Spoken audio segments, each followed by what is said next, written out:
হাদিস শরীফে রাসূল করিম সাল্লাল্লাহু আলাইহি ওয়াসাল্লাম বলেন, মোহাব্বত প্রেম ভালোবাসা রব্বুল আলামিন 100 ভাগে ভাগ করেছেন। সারা দুনিয়া জমিন আল্লাহ পাক সৃষ্টি করলেন, পশু পাখি তরুলতা মানুষ জিন্নাত ফেরেশতা প্রত্যেকের দিলের ভিতরে রব্বুল আলামিন মোহাব্বত নামক বস্তুটা দিয়ে দিলেন।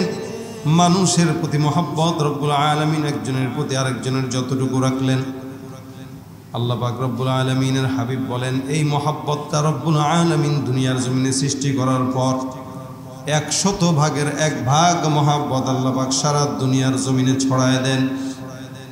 ভাগ হইল 100টা, এখান থেকে 1 ভাগ আল্লাহ পাক সারা দুনিয়া ছড়ায় দেন। 1 ভাগ মানুষের ভিতরে দিলেন, 1 ভাগ জিন্নাতের ভিতরে দিলেন, 1 ভাগ পশু পাখির ভিতরে দিলেন, 1 ভাগ রব্বুল আলামিন তার সৃষ্টি জগতের ভিতরে দিয়ে দিলেন। বাকি থাকে কয় ভাগ? বলে 99 ভাগ। আল্লাহ পাক 1 ভাগ সারা দুনিয়ার জমিনে ছড়ানোর পর একজন মা তার সন্তানের প্রতি কতটা মোহাব্বত রাখে। সন্তান যখন অসুস্থ হয় মা তার পাগল হয়ে যায়, বাবা যখন অসুস্থ হয় সন্তান পাগল হয়ে যায়। কেন? কারণ একজনের প্রতি একজনের মোহাব্বতটা দ্বিগুণ।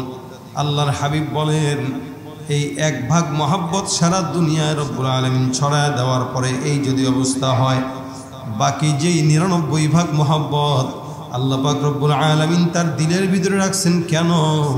বলে সারা দুনিয়ার গুনাহগার বান্দাকে ক্ষমা করার জন্য বাকি 99 ভাগ মোহাব্বত আল্লাহর দিলে রাখা।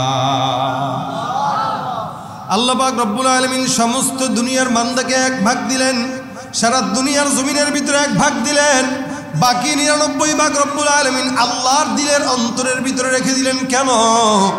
বান্দা গুনাহ করবে, আল্লাহ পাক রব্বুল আলামিন জানে এই বান্দার গুনাহের পর যেন আল্লাহ পাকের কাছে বান্দা ক্ষমা চায়। 1 জন 2 জন নয়, কোটি কোটি কোটি কোটি কোটি কোটি বান্দারা দুনিয়ার জমিনে বসবাস করে। কিয়ামত পর্যন্ত চলবে। বাবা আদম পয়গম্বর থেকে নিয়ে শুরু করে আজ পর্যন্ত চলতেছে। হাজার হাজার বছর দুনিয়ার জমিন অতিবাহিত হয়ে গেল। কত হাজার হাজার লক্ষ কোটি কোটি মানুষ দুনিয়ার জমিনে আসলো। এই সকল মানুষগুলো করবে অন্যায়। আল্লাহ পাক বলে এতগুলা মানুষের অন্যায় ক্ষমা করার জন্য মহব্বতটাও রাখা লাগে অনেক বেশি, যার কারণে 100 ভাগের 1 ভাগ তোমাদের ভিতরে দিলাম, আর তোমাদেরকে ক্ষমা করার জন্য বাকি 99 ভাগ আমি আল্লাহর কাছে রাখলাম। আল্লাহ পাক রব্বুল আলামিনের দিলের দয়া এইরকম হালতের হয়। এই জন্য আল্লাহ পাক রব্বুল আলামিন বলেন ইয়া ইবাদিয়াল্লাযীনা আসরাফু আলা আনফুসিহিম লা তাকনাতু মির রাহমাতিল্লাহ। সারা দুনিয়ার জমিনের ভিতরে তুমি যেখানেই থাকো এই সকল গুনাহগার বান্দা তুমি করবা, যেখানেই করবা, যখন মন চায় করবা, কিন্তু গভীর রাতে যখন তোমার দিলের অবস্থা পরিবর্তন হয় তুমি একটা বারের জন্য আমি আল্লাহর কাছে ডাক দেয়া বলো আল্লাহ, আমি আল্লাহ পাক রব্বুল আলামিন তুমি আল্লাহ নামের বরকতে, আল্লাহ নামের প্রশ্নের ডাকের জবাবে সঙ্গে সঙ্গে তোমার প্রশ্নের জবাব দিয়া দেই। আল্লাহর হাবিব বলেন প্রত্যেক দিন রাত্রিবেলা আল্লাহ পাক রব্বুল আলামিন আসমানের ভিতরে এসে ডাক দেয় হাল মিন মুস্তাগফির।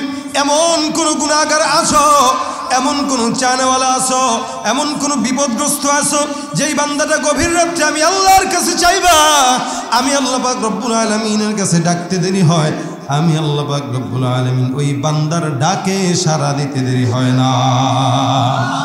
আল্লাহ পাক রব্বুল আলামিন বলেন মুমিন গুনাহগার বান্দা দুনিয়ার জমিনে থাকবে বান্দা 2 প্রকার, একদল গুনাহগার আরেক দল জান্নাতি। ফারিকুম ফিল জান্নাতি ওয়া ফারিকুম ফিস সাঈর।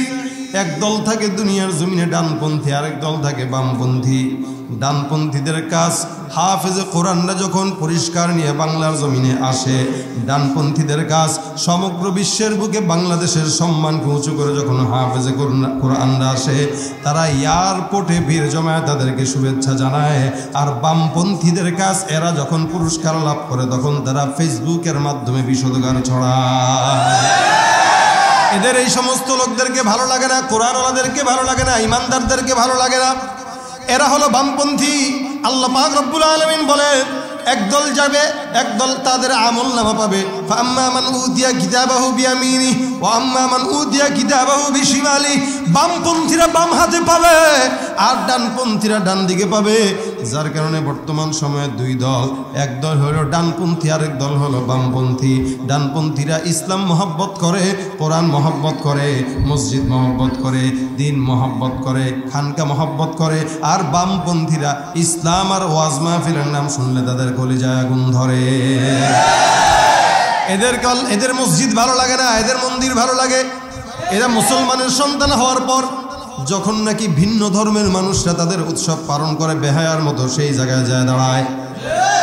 নাই আপনাদের এলাকায় অধিকাংশ আসতেছি আর দেখতেছি তো, অধিকাংশ তারা তাদের ধর্ম উৎসব পালন করবে, এটা তাদের ব্যক্তিগত বিষয়, ওটা তাদের ইবাদত। তোমার ইবাদত তো ওই জায়গায় যে শিয়ালের মতো বেহায়ার মতো পড়ে থাকা না। কোন মুসলমান যখন অন্য জায়গায় যায় উৎসব পালন করতে যায়, বুঝতে হবে ও মুসলমান নামধারী মুনাফিক। ওর কাছে মসজিদ মজা লাগে না, ওর কাছে আল্লাহর কোরআন মজা লাগে না, ওর কাছে দিন মহব্বত লাগে না, ওর কাছে যত গুনাহ আছে, মদ আছে, ইয়াবা আছে, গাঁজা আছে, ওগুলো মহব্বত লাগে। আবার দিন শেষে নিজেকে বিশাল বড় মুসলমান দাবি করে, কারণ সপ্তাহে একটা দিনের মাত্র জুমার নামাজ পড়ার জন্য মসজিদে আসে, এছাড়া আসে না। দেখবেন এদের সংখ্যা হইল জুমার নামাজের আজান হয়, দৌড় দিয়া মসজিদে ঢুকে, তাও ঢুকবে সবার পরে লাথি দিয়া দিয়া তারপরে সামনের কাতারে আসে। আবার কিছু আছে যায় নামাজ বিছায় রেখে দেয় যেন তার বাপের জায়গা। এরা হইলে সাপ্তাহিক মুসল্লি। আবার কেউ কেউ আছে মাসিক মুসল্লি, আবার কেউ কেউ আছে বাৎসরিক মুসল্লি, এরা খালি ঈদের নামাজ পড়ে। আবারও নিজেদেরকে দাবি করে মুসলমান, রমজানের রোজাও রাখে না, আছে না নাই? যাকাত চাবেন দেয় না, হজ করতে বলবেন করে না, খালি থাইল্যান্ডে যায়। দুনিয়াতে দাবি করে মুসলমান, দাবির নাম মুসলমানই না। মুসলমান হচ্ছে আল্লাহ পাকের রেজামন্দি মোতাবেক জীবনকে কোরবান করে দেওয়ার নাম হলো মুসলমানি। ঠিক না ঠিক? দাবির নাম কি মুসলমানি না মানার নাম?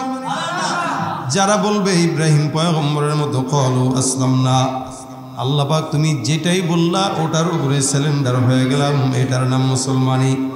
আর মুসলমানি যদি হয়, মুসলমানিত্ব যদি থাকে, ওই বান্দা কোনোদিন গুনাহের দিকে আগাইতে পারে না। বান্দার সামনে মসজিদ থাকবে, মন্দির থাকবে, মুসলমান যদি হয় মসজিদে ঢুকবে, মন্দির নয়। বান্দার সামনে আল্লাহর কোরআন থাকবে, ওদিকে ভিন্ন জিনিস থাকবে। মুসলমান যদি হয় কোরআনের দিকে পথ আগাবে। ওই মুসলমান যদি হয় ঘুষ থাকবে, আরেকদিকে হালাল থাকবে। মুসলমান হওয়ার পরে সে কোনোদিন ঘুষের দিকে হাত দিবে না, রিক্সা চালায় খাবে। এই জন্য আল্লাহ পাক রব্বুল আলামিন বলেন বান্দা দুই প্রকার, একদল গুনাহগার আর একদল নেককার। এই নেককার গুলোকে আমি আল্লাহ পাক কি দিলাম? নেককার বান্দা তাদের দুনিয়ার জমিনের খায়সাত মিটায়া আল্লাহ পাক রব্বুল আলামিনের কবরে যদি আসতে পারে, আল্লাহ বলেন ওই বান্দার কবরটা আসার আগে আমি রব্বুল আলামিন জান্নাতের ফুল ফল দ্বারা পরিপূর্ণ করে দেই। আর যদি বান্দা গুনাহগার হয়, আমি আল্লাহ বান্দাকে একদম ছেড়েও দেই নাই। আমি আল্লাহ বান্দার জন্য অপশন রেখে দিলাম, ইন্নাল্লাহা ইয়াগফিরুয যুনুবা জামিআ। এখনো সময় আছে, কবরে আসার আগে মুসলমান হয়ে কবরে আসো। আল্লাহ পাক বলেন লা তামুতুন্না ইল্লা ওয়া আনতুম মুসলিমুন। যদি আশাই লাগবে, একদিন না একদিন প্রত্যেকটা মানুষের যাওয়া লাগে।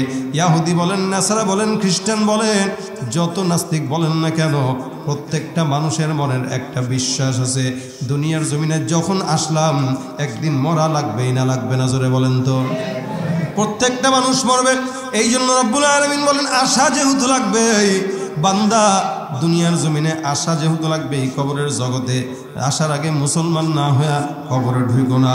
যখন আসবাই মুসলমান হয়ে ঢুকো, তবে নামের মুসলমান না কামের মুসলমান।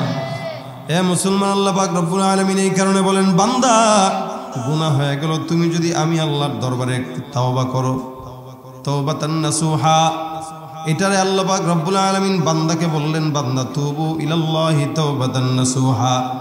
বান্দা যদি তওবার মতো তওবা করো, আল্লাহ পাক রব্বুল আলামিন অবশ্যই বান্দা ক্ষমা করার জন্য তৈয়ার। মূসা পয়গম্বরের জামানায় একদিন সমস্ত বান্দারা মিলে মূসা পয়গম্বরের কাছে আসলো। আসার পরে ডাক দিয়া বলেন, হে আল্লাহর পয়গম্বর মূসা, জমিনের ভিতরে বৃষ্টি নাই বহুত দিন, আমরা কি করব?